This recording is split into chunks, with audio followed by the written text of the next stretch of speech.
Welcome to Advisor Talk with Frank LaRosa. Brought to you by Elite Consulting Partners, it's the only podcast offering unfiltered guidance and direct advice for all things concerning financial advisors, RIAs, and the practitioners in the wealth management business.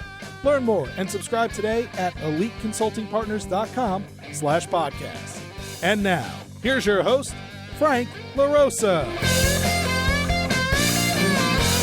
Hey everybody, welcome to Advisor Talk with Frank LaRosa. I am Frank LaRosa, your host, and I am happy and pleased to say that I'm joined by my co-host and right-hand man, COO Dale Dempsey. What's up, Dempsey? Hey. Looking awfully cool. Dempsey. Casual. You never call me Dempsey. Dempsey. Double D. Double D. That one I hear every Double once in a while. Yeah. You looking nice and cool?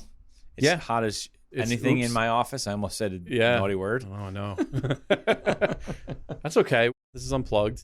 Unplugged. This yeah, is these the are acoustic version. Unscripted acoustic version. So, but for those of you that are joining us, thank you for listening in. It's been a while since we got together in this format through this thing you may or may not heard of called COVID. You know, it's this thing out there. So we've been quarantined. We're back in the office. We're having a great time. So we thought talk about a couple things that are on my mind right now and see where it goes. So one of the things that I've been talking about is almost on the heels of everybody talking with regards to people working from home and how great it is everybody's working from home, and now you can like be independent because you might be at Merrill Lynch and you've been working from home for 90 days, so why not go work from home and be an independent advisor? And you and I actually are having some of those conversations with people. So those are real conversations, but it's not for everybody. And I think it's really important that we clarify and make sure that people know that that's not for everybody. Number one, not a lot of people can work from home. I've been talking to advisors that are like frustrated and they're ready to get back to the office. But more importantly, I think that there's this huge, and you'll love this analogy, there's this huge push for everyone going independent. And to a degree, and we've done podcasts on this. We did a YouTube video on W-2 versus 1099. So in full disclosure, we're huge proponents of the independent space. And as an entrepreneur, we think their economics are there. But I'm also a big proponent of you doing you. Oh, couldn't agree more. And so everyone talks about this analogy of, well, you have to go where the puck is going. You're Mr. Hockey, so you have to go where the puck is going. And that might be the case. And I'm going to mess up this analogy because I don't play hockey or soccer.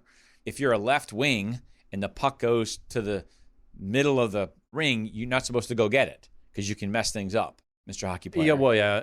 Look, this is true in even a lot of pro sports. So if you are playing on a team, especially, you're in a formation. And there's patterns that come out of the formations. And the people that can sort of like disrupt the formations, they either, one, they don't know what their role is, or two, they know exactly what their role is and they're exploiting that. But you'd never see a goalie in most sports run out to the, yeah, exactly. That wouldn't happen. So go where the puck is doesn't necessarily apply. Well, it's like knowing your role and knowing your position and knowing yourself. But where the puck's going to go for a goalie in that situation, he has to go there. She has to go wherever that is. That's the play. And so if you're an advisor in the retail space and you know your role and you're not an entrepreneur, the play is maybe right now you're evaluating, okay, which firms are... Be the best W-2 guy you can be. Yeah, help you grow the best, help you service the best, whatever that is. That's what we're talking about. And because if you're in the space and you're reading information on every website out there and you're seeing where, I'll say in football terms, where your opponent's feet are going, where their hips are going, it's independence. It's you seeing advisors leaving traditionals and going independent. You see that reading it everywhere.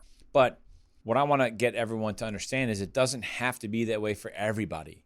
Not everybody is an entrepreneur, or not everybody is an entrepreneur right now. Maybe they're thinking about it, but there's situations where it's just not the right time for you because you could really mess up your practice if you do it the wrong time. Maybe you have things going on in your personal life that require some time where you can't go out. You need that branch manager in the corner office dealing with whatever it is that he's going to be dealing with.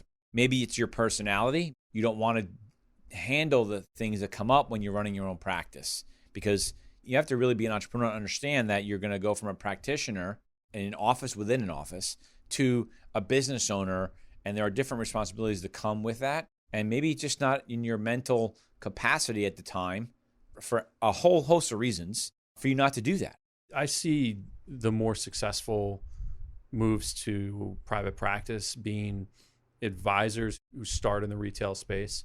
They build a business basically legitimately, bringing other advisors on the team, subject matter experts, support people. Yep. They've built it. And then they go Then they pull own it out. it. Then they go own it. And not to say that you couldn't be a solo practitioner and have the same success, but your mindset needs to be there. You have to be aware that there's certain things you're going to have to do and not do, and you're going to benefit or really drown in those economics and that time spent. That's a great point about your mindset when you're in a W-2 environment. So I use the practitioner title and the business owner title. And to your point, you can have a business owner title within an office of a Morgan or a Merrill or UBS, whatever. And you can have the right mindset to run it like a business with maybe a lower margin and build it and set the pieces in place for the time when you might want to then go into private practice and pull it out. And that's why you have all the players in place, like you're saying, specific people that do certain things and be in that right mindset.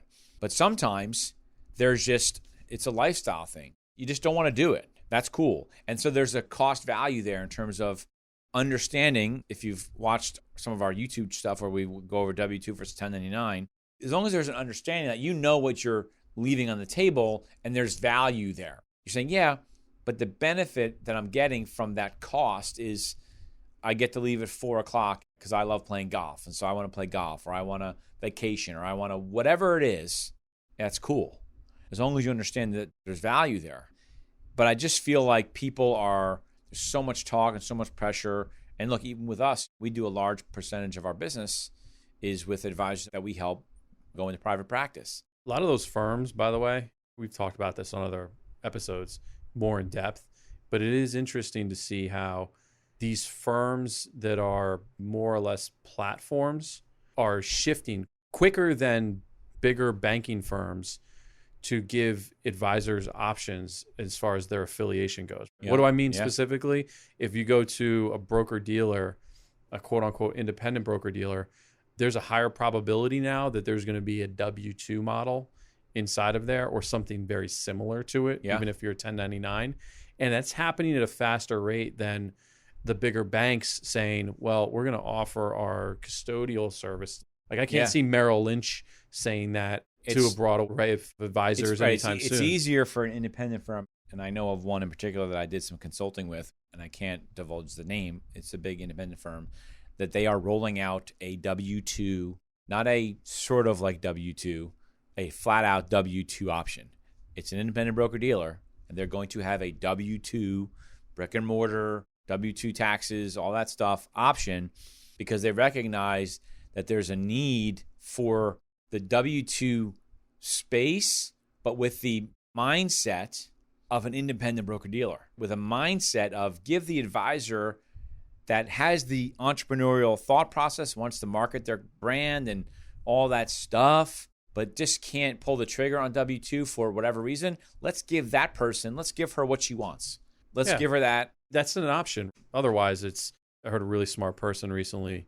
So when we're talking about give her that option, I heard someone recently talk about the notion of spending a good majority of your life in hallways and corridors with walls and rooms you can go into, but it's very directed. And when you're giving someone an option of starting a private practice, it can feel very much like an open field or an open world to walk in. And you can get lost and maybe you don't even understand your own capabilities.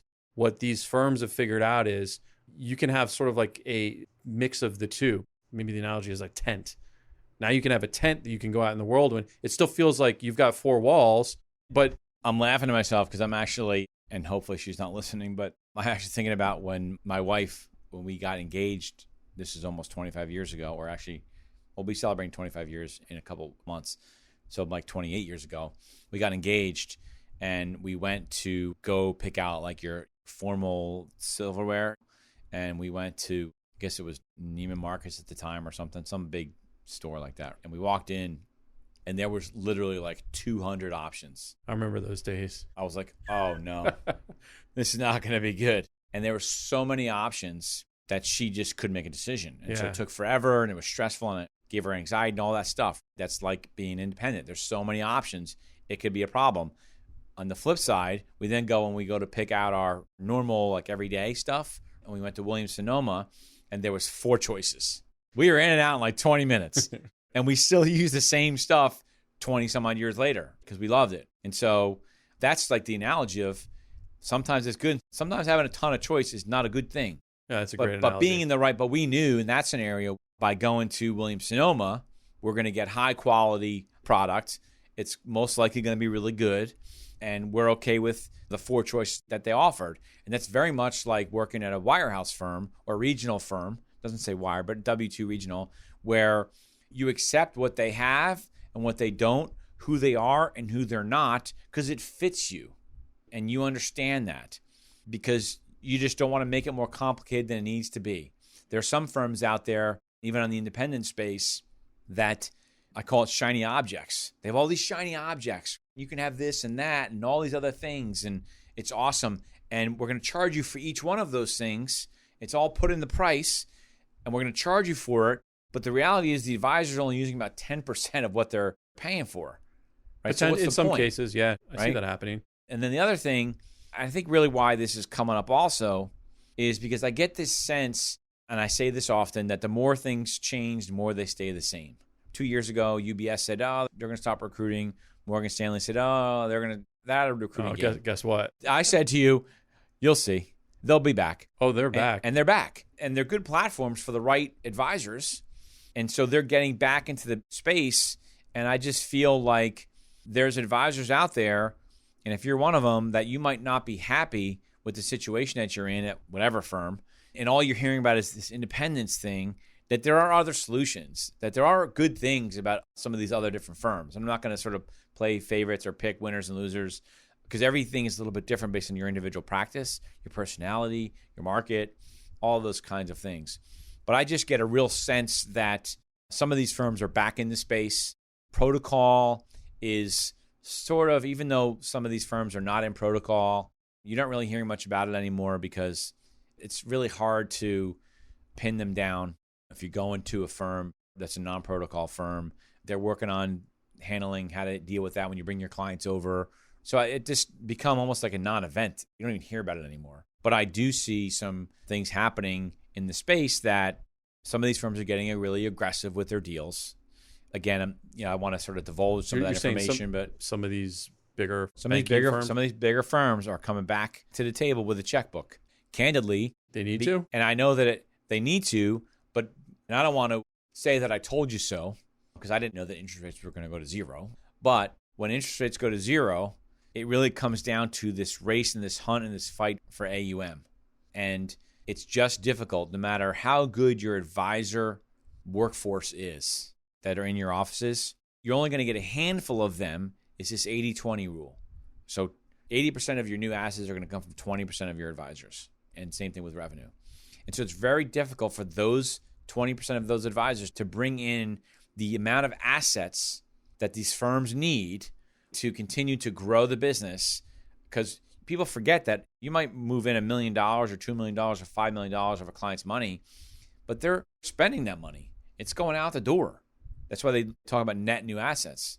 And so some of these firms, again, not necessarily naming names, but if you're listening, you probably know which ones I'm talking about, made, in my opinion, a strategic mistake by stopping the recruiting process, which is why I knew they were going to come back into it. It's like being an advisor. The minute you stop going after new clients, your practice is dying because you're going to lose clients literally from clients dying. Clients are going to transfer out for whatever reason. We did a podcast just recently on the whole Zoom thing and building a shallow root bed with the clients, right? You're going to lose clients for whatever reason. They're just different things that are out of your control. Natural attrition. So you have to constantly be finding new clients. And it's the same thing that every single firm has to do. They have to bring on new clients in the form of new advisors with a $200 million book of business to bring on $200 million. Because if you're a branch manager and you run in an office and you have 40 guys in your branch, maybe 3 of them, 4 of them at tops, will have net new assets of greater than 5%. But if you bring in 2 big recruits and it's $1 billion in assets, boom, you just hit your numbers. And that's what's happening. And I see that. I'm just getting this message out there because I want to say see it. I've been in business a long time. I get a sense of what's happening. And I sense that that's coming. I'm hearing these deals. I get calls, getting a sense of what the deals are looking like. I've heard of some deals that were certain ridiculous. Firms have to pay, and I think certain firms are underpaying, but certain firms have to pay. That's true. And be so careful much, about that. Yeah, so much money. Put me on the record for this one. Okay. For mistaken strategy. I think these bigger firms believe that they're going to go after a bunch of RIAs in the near future. I think that you're going to see banks try to make plays in the M&A space, whether it's E-Trade or it's big RIAs or even the medium-sized ones. I think they're going to be so wrong. Well, it's like United Capital. It's like Goldman buying United Capital. Yeah, it's like that. But that's going to unwind. Yeah, I could see that not working out. But no, I agree. So what you're talking about, I call that swimming upstream. That is, you're independent and you go to a wirehouse firm. You go to a W-2 type firm. And you'll get some of that because sometimes people just want a big check. No, sometimes they do. I wouldn't be shocked if that was the sort of like the general notion amongst a lot of these C-suite wirehouse firms, regional firms that, oh, you know what, there's going to be this wave of people looking to sell their business. We're going to capitalize on it. I think that's wrong.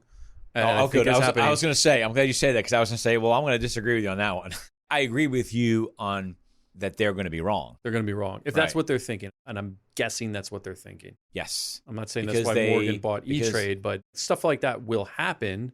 But that was an asset grab.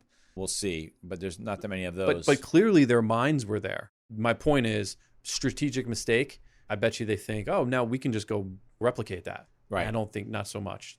I'm saying not so much. I agree with you. And so, look, I'm glad we had this conversation. It's been on my mind.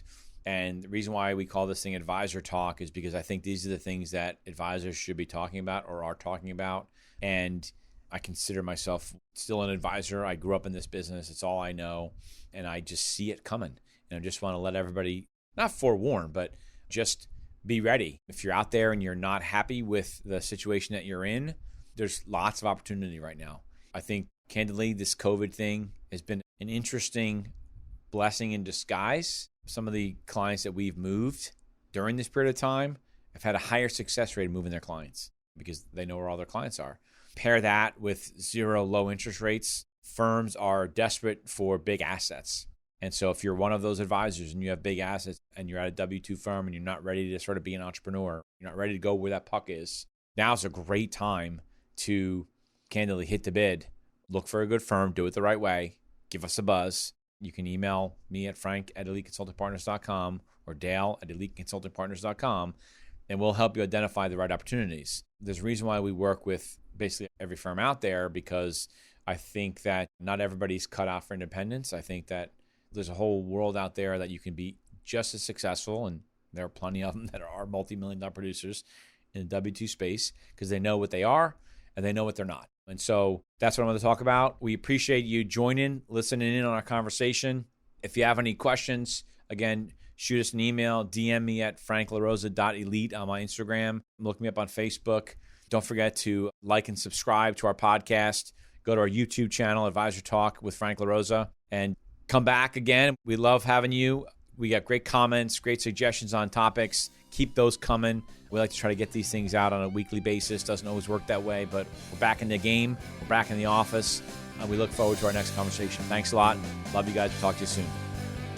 Thanks for listening to Advisor Talk with Frank LaRosa.